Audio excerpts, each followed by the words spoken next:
My next guest is a very modest, warm-hearted man, which is a rare quality in the world of film directors.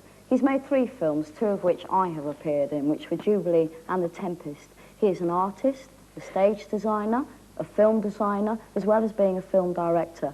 Oh, and he was also voted the Alternative Miss World in 1974. Please would you welcome Mr. Derek Jarman.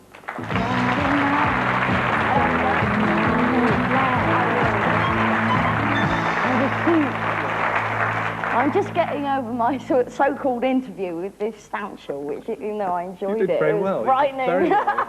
Would you ever abdicate your Miss World? Oh, well, I never did. I never gave it away. I mean, what was... It's Andrew Logan's yes, Alternative Miss World. Miss World. And it's all sorts of bizarre and beautiful people go along and they sort of stand on a stage, don't they? And they get the most bizarre gets voted as the Alternative Miss World. I mean, how would you describe it? Anything different from that? Well, I thought it was just a wonderful night out. It started as a wonderful party, and once you're in the middle of it, obviously you're so nervous, you're not really sort of connecting with what's going on outside. Yeah. I think it was an extremely exciting evening. Now, you've had quite a lot of training at art school, and your movies have always been spectacularly visual. Now, was it, do you think, the art school that inspired that? Or is it something that is specially lodged in there? No, I think it comes out of painting and doing the design and, you know, the theatre design for the ballet and the film design for Ken Russell. You were very successful as a stage designer. Yes, I was quite successful. I mean, the one small ballet that I did at Covent Garden years ago, in 1968, I think it was very successful. It was one of the most successful ballets during that decade. And your first experience with films, though, was working with Ken Russell, yes, wasn't it? Yes, with Ken Russell. He arrived one morning at 8 o'clock in my very cold studio and said, after 5 minutes of sort of interview, would you like to design my next film? Which was that? Which was The Devils, in fact. Yes. And I was a bit worried at first. I thought, good heavens, I don't think I can actually manage this, but he was very encouraging, and Shirley, his wife, came down, and then I was just pushed straight into it. Yeah. So I found myself 3 months later in Pinewood with a huge white city, which had started with little cardboard cutouts in the studio. Was it after doing The Devils that you were sort of madly offered Tommy? Yes, I was offered Tommy. I was offered all sorts of things. I saw Stanley Kubrick. He wanted me to do one of his films, and I don't know. I thought I'd done as much as I could do with The Devils. I mean, it was so enormous, and it was a whole year out of my life. But I thought, well, it's about time to retire. You've done it. But what did you retire to? And I retired to a home movie camera, a Super 8 camera. And for 4 or 5 years, I worked with a home movie camera before starting the bigger films. Now, Sebastian, which was your first major-sized movie, you did for a ridiculous amount of money, £30,000. Yes, £30,000. Now, you couldn't even advertise a big film for that amount of money, could you? No, I think the Breaking Glass budget, for instance, was double that. It was £300,000, yeah. In fact, for the advertising. Now, how did you manage? You must have been starving or something. We didn't. We more or less starved in Sardinia. We went to Sardinia with £15,000, and we just about had our airfares back.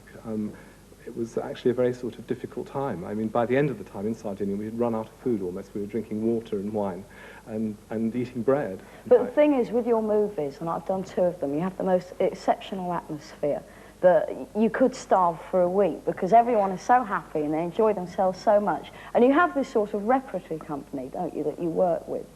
Now, don't you find that limiting? Because in the whole 3 of your movies, you've repeatedly used the same actors in a way. There have always been a few new ones each time. So, I mean, you've been in 2, and a lot of other people have been 1 or 2. I think it's very nice because one starts off with a sort of very family atmosphere immediately. And, yeah. So it makes it much easier to work. I think actually the idea of a repertory is wonderful for films.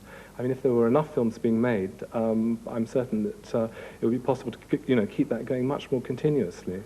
But as you know, there's the gaps are few and far between. Yes. What do you think of the British film industry at the moment? Well, we went to the television awards last. Oh. It was sort of wake around the corpse, really. I mean, I don't think. Yeah. I mean, I think the British film industry is pretty dead.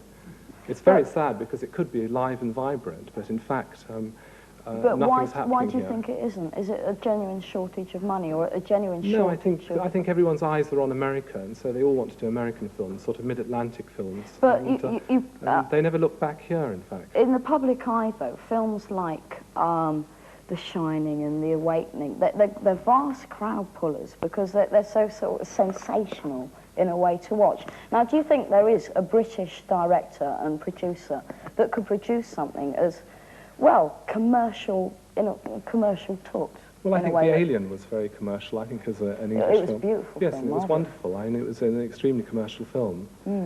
It's very, very difficult with a very low budget, to make that sort of commercial film, to break into the commercial world. Yes. But there's no one you could find money from to do that? No, there's no money here. I mean, I've been looking for money for 18 months for a new film, and it's very difficult because, as I said, everyone's eyes are on America and the big budgets. Would you ever sort of emigrate to Germany or America? No, I'm very happy here. Even though it is limiting your filmmaking? Yes, absolutely. I prefer not to make films than go there and make the films I don't want to make. Well, I just think that's marvellous. I think it's absolutely incredible because the British film industry, it's just going down and down and down. And I just think, Derek, that is wonderful. Well, that you're not going to sort of run off and leave it. I'd leave England if I was in your situation.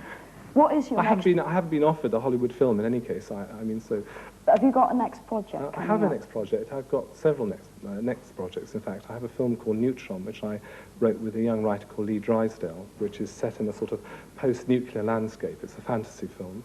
And another film which we're writing at the moment is set in the Middle Ages in England. Yes, what's that then?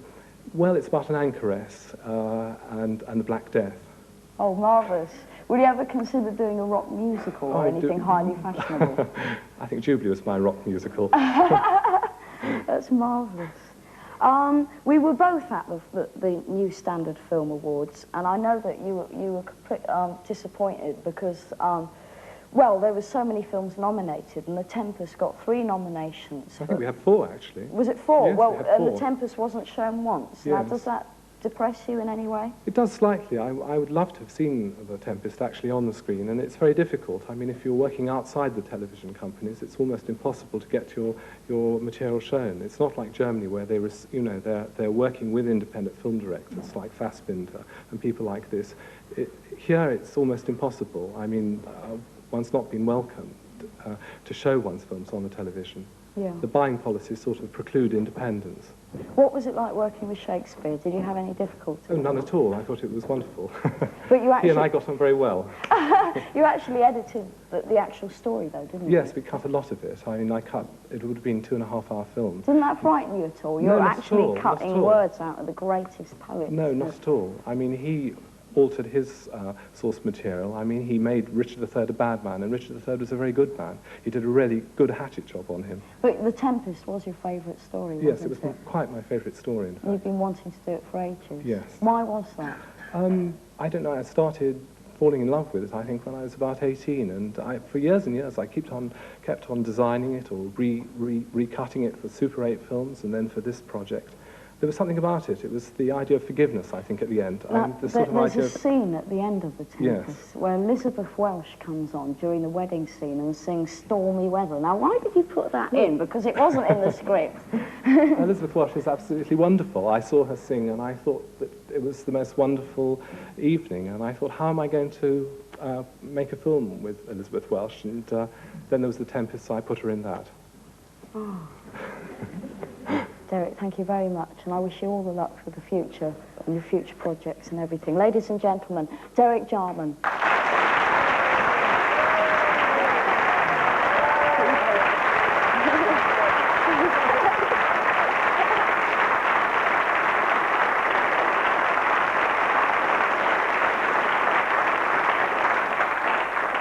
Well, we've come to the show's end.